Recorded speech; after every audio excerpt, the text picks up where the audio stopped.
年前的热播剧《繁花》，大家都看了吗？有多少人和品牌哥一样，看着看着就被剧里的美食引得垂涎欲滴？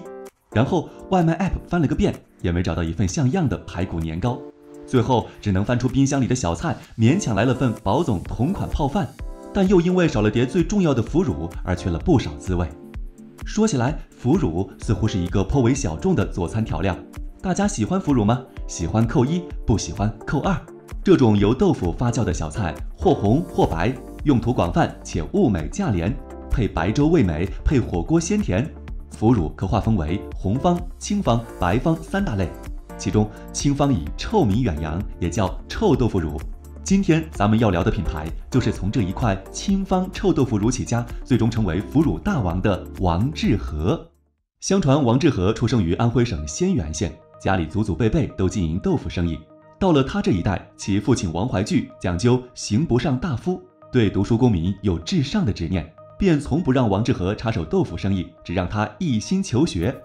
作为全家的希望，王致和也很争气，15岁就考中了举人。在当时，成为举人就有机会当县一级小官，可他毅然选择继续攻读。康熙8年（1669年），王致和进京复考，却无奈落地，想留在京城备考，又没有足够的钱财。思量再三，他决定和家里一样做豆腐生意维持生计。于是他找到同乡借了些本钱，租了个小房，又买了石磨和原料，每日磨上几升豆子的豆腐沿街售卖。偶然有一次豆腐做多了，临近天黑还没卖完，他便回家将豆腐切成小块，稍加晾晒，加上些盐和花椒，效仿家乡制作豆腐乳的方法，把豆腐放入缸内腌制起来。之后他就歇伏停磨，一心攻读，渐渐把此事忘了。直到秋天重操旧业，猛然间想起那一缸豆腐，连忙打开，未曾想臭味扑鼻，定神一看，豆腐已变成青色。许是从小养成的节俭习惯，他觉得这一缸豆腐扔了实在可惜，就大着胆子尝了一下，不料别具风味，送给邻里品尝也都说好吃。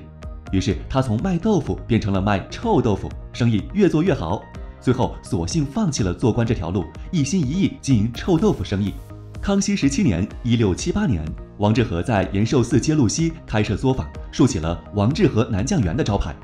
转眼到了同治年间，慈禧的一位随身太监出宫办事，路经南酱园时，被一股独特的气味所吸引，在好奇心的驱使下，品尝了一块臭豆腐。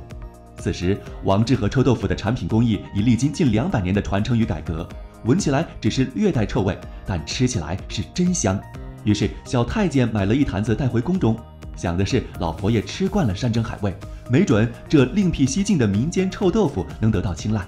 事实证明，没有人能逃得过真香定律。慈禧对臭豆腐赞不绝口，随后便御赐了臭豆腐御清方之名，并传旨将御清方列入御膳菜谱，适时进奉。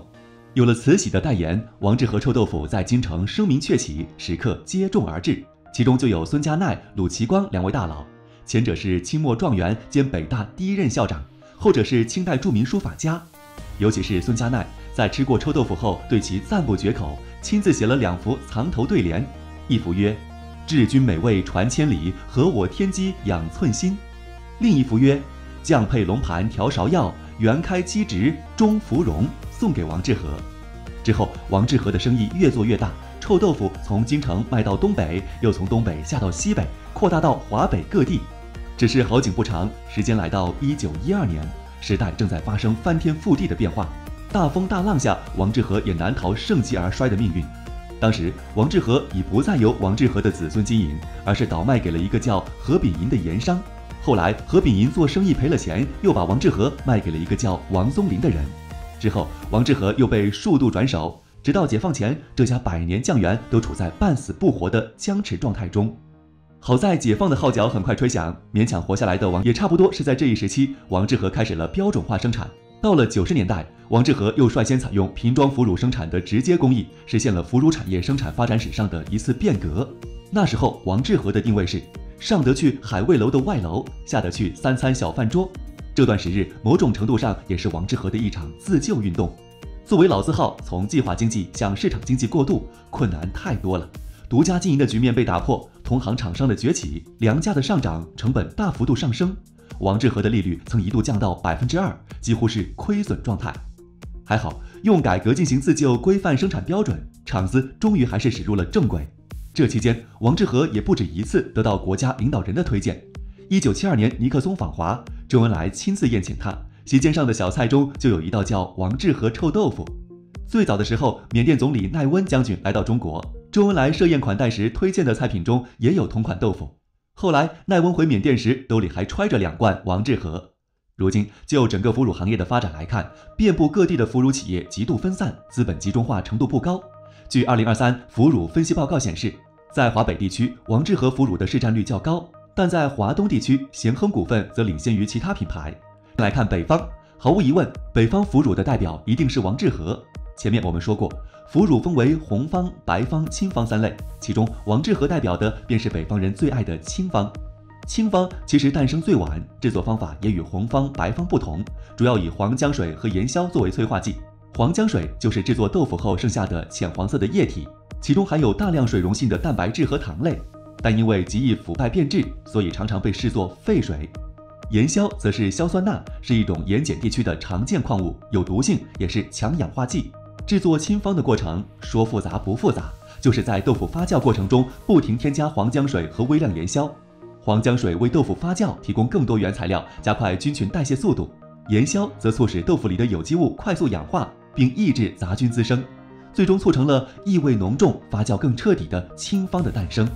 除北京外，江苏徐州人也是青方的热烈追捧者。在浙江还有着臭青方过冷饭的说法，口感上青方以咸香为主，而红白方则是以南方人偏爱的甜辣为主。以当之无愧的腐乳老大哥白方来说，虽以南方城市为据点，但各地滋味却不尽相同。在绍兴，腐乳发酵时加入当地人钟爱的绍兴黄酒，就成了醉方。而同为白方的桂林腐乳与开平广和腐乳，口感上则更为细滑，味道也更加贴近豆腐的本味。另外，重庆中州腐乳也以白方出名，和一般腐乳的毛霉发酵不同，采用的是腌制发酵法，大豆加白酒、盐汤混合数十种香辛料，长久浸泡得到，味道更加硬气。脱胎于白方，与青方相对且花样更多的便是红方。红方腐乳是在腐乳制作过程中加入红曲得到，因这一做法源自南方，红方又被称作南乳。在江浙一带，红方有着咸美微甜的特质。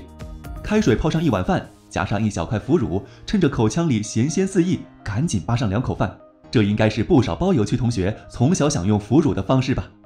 再到西南一带，红方便与辣椒难舍难分。像是四川的夹江腐乳、贵州的红腐乳，均是以辣见长，深得2省人民的吃辣真传。最后，我们再说回王致和。2006年，王致和被商务部认定为中华老字号。2年后，王致和腐乳酿造技艺又被列入我国国家级非物质文化遗产名录。其自身多年来也一直在积极提高机械化、科学化水平。2018年，王致和营收超过10亿，但10亿的风光之下，却使公司从2015年开始就连续亏损。2015年亏损8621万元，2016年、2017年分别亏损2235万元、1524万元，2018年才实现盈利。此外，2012年王致和曾谋求上市，不料却遇到了证监会长达1年多的暂停 IPO 时期。2013年11月，证监会宣布重启 IPO， 但此时的王致和似乎已经失去了上市的最好时机，而后续几番股权变动，如今王致和也与上市计划渐行渐远。所以从现状来看，只能说王致和的发展并不算好，而这其实也是许多和王致和一样的100年老字号所面临的共同困境。同为北京老字号的全聚德，近年来不仅门店数量不断下滑，营业收入也从2014年便开始停滞，2017年营收甚至开始亏损，直到去年才涨回来一点。还有曾作为天津美食代表之一的狗不理包子，近年来也饱受舆论困扰，业绩下滑，只能不断收缩线下门店的数量。在2021年，狗不理包子在北京最后一家餐饮门店也无奈关停。根据商务部数据，如今中华老字号早已从最初的1万多家减少至2022年的1108家。在2018年，商务部还曾表示，1000多家中华老字号企业中，只有10%蓬勃发展，大部分出现经营危机。而造成这些危机的根本原因，不用我说，相信大家也都能猜出一二。老字号危机其实是这2年网上一直在讨论的问题。在品牌哥看来，老不是原罪，反而是某种质量和口碑的保证。老字号们应该要做的是关掉老字滤镜，俯下身来看看市场需要的是什么，消费者想要的是什么，在新的消费大潮中找准自己的定位，是要继续勤勤恳恳做产品，踏踏实实做宣传，还是在资本的潮水中激流勇进，积极拥抱市场风口？或许只有当老字号们能真正在手拙与创新之间找到平衡点时，他们光明的未来才不会太远。